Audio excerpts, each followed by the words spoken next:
Frau Bundespräsidentin, Mr. President, Madam President of the Swiss Confederation, I would like to extend a warm welcome to you.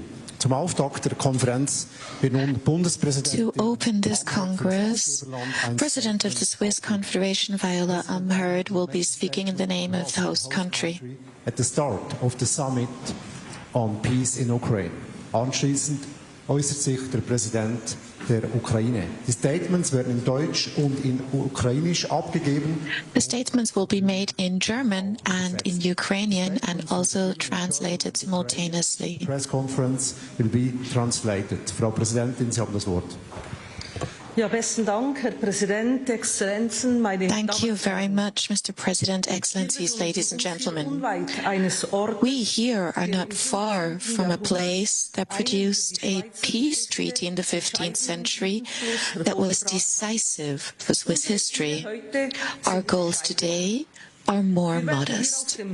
We will not be able to negotiate or even proclaim peace for Ukraine here on the Bürgenstock, but we wish to inspire a process for a just and lasting peace, and we wish to take concrete steps in this direction. For this reason, we have decided to organize this conference at the request of the Ukraine. Thank you very much, Mr. President, for the trust you have placed in Switzerland. The world situation is difficult, far beyond the war in the Ukraine.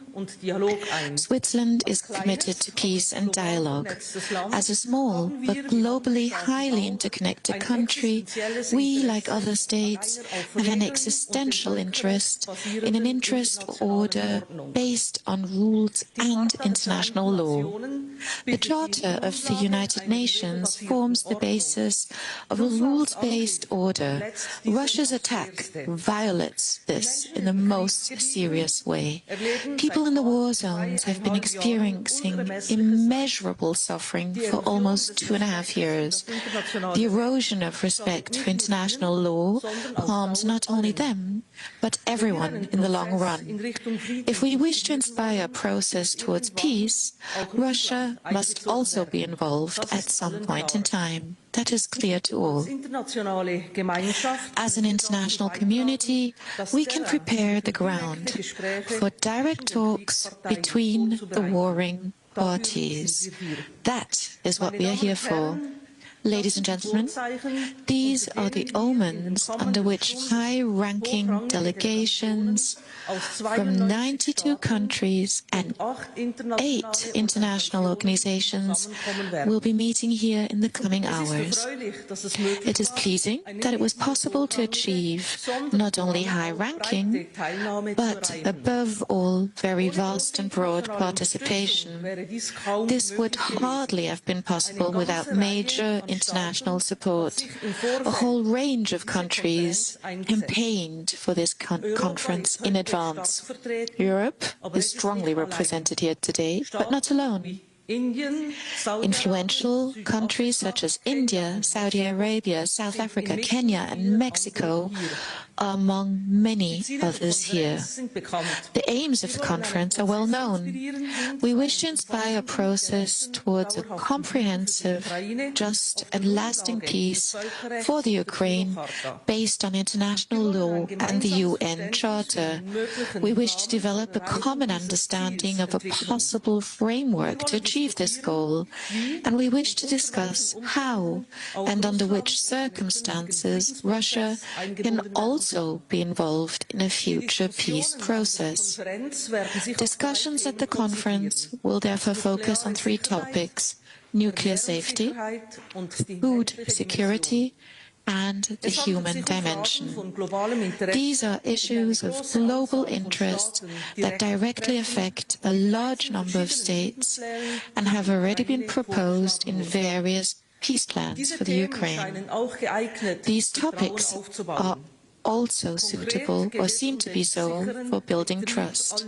In concrete terms, the safe operation of all Ukrainian nuclear facilities, the unhindered export of basic foods, especially via the Black Sea, the exchange of prisoners of war, the release of arbitrarily detained Ukrainian civilians, and the return of abducted Ukrainian children. Countries that have experienced conflicts such as these themselves can contribute their experiences here. Ladies and gentlemen, it is important that the Conference on Peace in Ukraine is taking place and that it has found so much high-ranking broad support. This weekend, all participating states will be able to contribute their perspectives and ideas as to how a process for peace and dialogue can be shaped. Here, not far from a place that was groundbreaking for Swiss history, we can, I hope, take a first step together in the best interest of us all. Thank you very much. Thank you very much. Thank you so much, Madam President. Thank you very much, dear journalists and all those present. Today is the day of our joint success. Indeed, we all managed to give diplomacy a chance. Ukraine never wanted this war.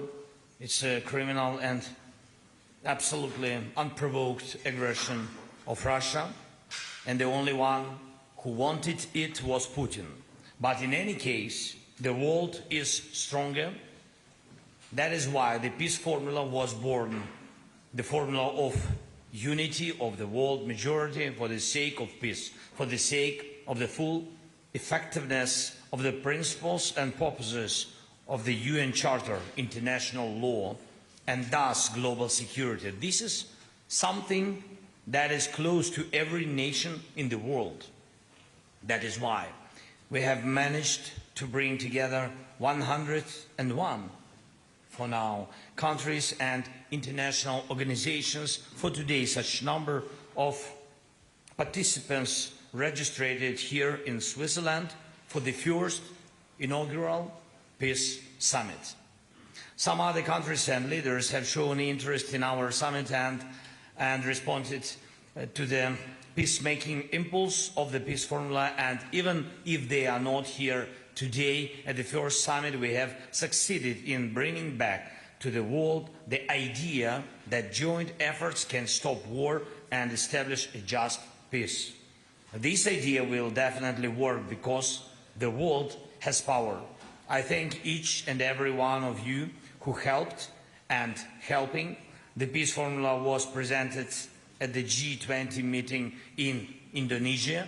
After that, 4 meetings of national security advisors took place, and each meeting brought the world closer to the first peace summit. The first was in Copenhagen, Denmark, a good foundation for late, then Jeddah, Saudi Arabia, fantastic hospitality which helped to attract more countries. The next stage was a meeting in Malta, which was very productive, and the fourth meeting was here in Davos, when there were already 82 participants. It was after that meeting that it became clear, and after our conversation with you, Madam President, during my visit to Switzerland, that we were ready for the first inaugural Peace Summit.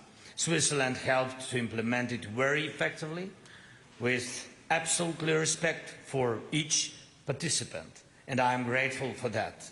Today, the summit represents all parts of the world, all continents, different nations, both geographically large and small, every political pole of our world: Latin America, the Middle East, Africa, Europe, Asia, the Pacific, Australia, North America, all of them.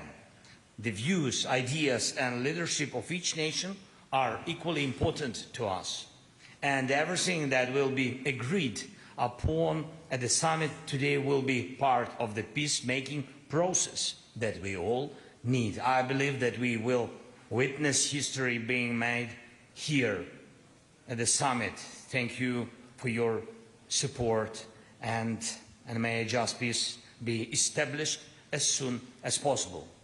Slava Ukraini! The conference is over.